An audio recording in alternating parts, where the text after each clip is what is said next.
पेंशनरों की मांगों को लेकर सीएसएमटी में विशाल प्रदर्शन। मुंबई में केंद्र सरकार द्वारा पेंशनरों के साथ कथित भेदभाव के विरोध में retired railway pensioners welfare association की ओर से 27 अगस्त को सीएसएमटी में विशाल प्रदर्शन किया जाएगा। संगठन ने पेंशन नियमों में बदलाव, पेंशन संशोधन और सेवानिवृत्त कर्मचारियों को उचित लाभ देने की मांग उठाई है। एसोसिएशन का आरोप है कि विभिन्न विभागों के पेंशनरों को उनके हक का लाभ नहीं मिल रहा। इसमें जो हमारी जो सेंट्रल गवर्नमेंट रिटायर्ड एम्प्लॉइज़ है उनका पेंशन रिविजन के बारे में जो सरकार ने अलग अलग कानून बनाकर उनको रिविजन नहीं करने का एक सोच सरकार चालू रखा है। अब उसमें इसके लिए उन्होंने मार्च 2025 को पार्लियामेंट के अंदर एक पेंशन वैलिडेशन रूल का नाम पर एक कानून पास किया है और उस कानून की अंतर्गत उन्होंने पेंशन के बीच में डिवाइड करने का, डिस्क्रिमिनेशन करने का एक फैसला उन्होंने ले लिया है। डिस्क्रिमिनेशन का मतलब है, अगर मान लो जो नए पेंशनर है जो सर्विस से रिटायर होता है उनको उनसे और जो पुराने जो रिटायर्ड लोग जो है उनकी बीच में पुराने ज़माने से एक पैरिटी हुआ करता था, उनका एक समानता हुआ करता था पेंशन में। अब सरकार का कोशिश ये है कि नई जो रिटायर होने वाले लोगों का फ़ायदा मिलेगा, लेकिन वो फ़ायदा जो भी फ़ायदा उनको मिल रहा है तो पुराने लोगों को नहीं मिलेगा।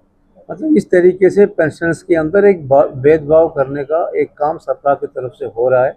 इसी के विरोध में हमारा ये आंदोलन। आंदोलन 27 तारीख को, ये परसों के दिन हमारे जनरल मैनेजर सेंट्रल रेलवे के सामने हम लोग डेमोन्स्ट्रेशन करने जा रहा है लंच टाइम में। उसके बाद सितंबर में 17, 18, 19 तारीख को सारी स्टेट कैपिटल के अंदर 3 दिन का हमारा धरना कंटिन्यूस चलते रहेगा और आखिर में नवंबर 25 तारीख को जंतर मंतर में तमाम भारतवर्ष के सेंट्रल गवर्नमेंट रिटायर्ड एम्प्लॉइज़ का एक जोरदार बड़ा एक धरने का कार्यक्रम हम लोगों ने आयोजन किया हुआ है। सर, आज की तारीख में हमारी जो national coordination committee of pensioners association जो हम लोगों ने बनाया है उसमें 53 एसोसिएशन जुड़ा हुआ है।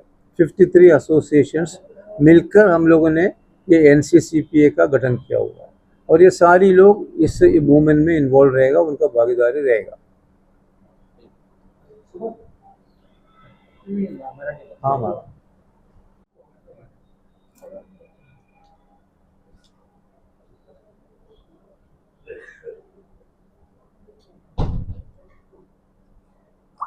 सुरू करायचा।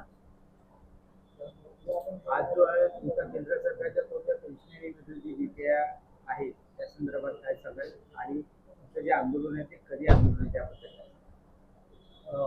केंद्र सरकारची जी भूमिका राहिली आहे पेन्शनरच्या संदर्भात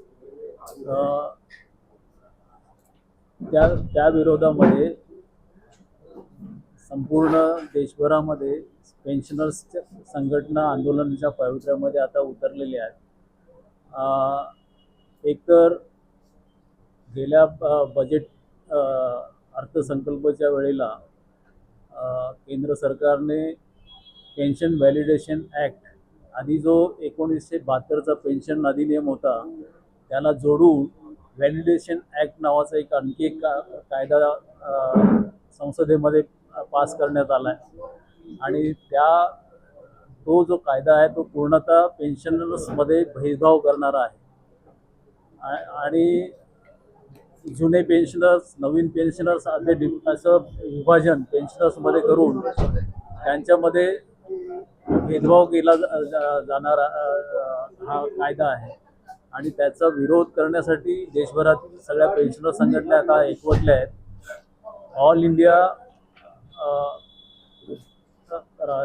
राष्ट्रीय स्तरावरती national coordination committee of pensioner association 15 दिवसापूर्वीच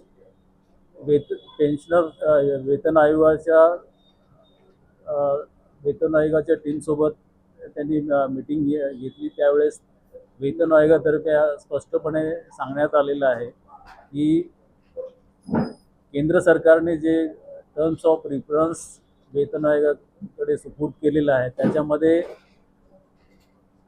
या पेन्शनर्सच्या 1/1/2026 पूर्वी जे सेवानिवृत्त झालेले आहेत पेन्शनर्स त्यांच्या पेन्शन रिव्हिजनचा कोणताही मुद्दा त्यामध्ये त्याचा उल्लेख केलेला नाही आहे. त्यामुळे TORच्या कक्षेबाहेर जे विषय आहेत त्याच्यावरती आम्ही विचार करू शकत नाही असं पे कमिशनतर्फे आम्हाला स्पष्टपणे सांगण्यात आलेलं आहे. आणि त्याच्यामुळे देशभरातील सगळ्या पेन्शनर संघटना आता आंदोलनाच्या पावित्र्यामध्ये आहेत. आणि त्याचाच भाग म्हणून येत्या 27 तारखेला मध्य रेल्वेचं जे महाप्रबंधक कार्यालय आहे त्याच्यासमोर आम्ही मध्य रेल्वेच्या जवळजवळ 5ही विभागातील पेन्शनर्स या आंदोलनामध्ये उतरणार आहोत. 27 तारखेच्या विशाल प्रदर्शनामध्ये ते सहभागी होणार आहेत आणि तिथून आम्ही या आंदोलनाला सुरुवात करतो आहोत. आणि पुढे पुढच्या महिन्यामध्ये 17 ते 19 सप्टेंबर या 3 दिवसामध्ये देशभरामध्ये धरणा आंदोलन होणार आहे. त्याच्यानंतर नोव्हेंबर 25 तारखेला देश पातळीवरती जंतर मंतरवरती एक मोठं आंदोलन केलं जाणार आहे. तर हे आंदोलनाची सगळी जी सिरीज आहे ते चालूच राहणार आहे. आता जोपर्यंत आमच्या मागण्या मान्य होत नाहीत, सरकार जोपर्यंत पेन्शनरच्या हिताच्या संदर्भात कोणता निर्णय घेत नाही तोपर्यंत हे आंदोलन चालू राहणार.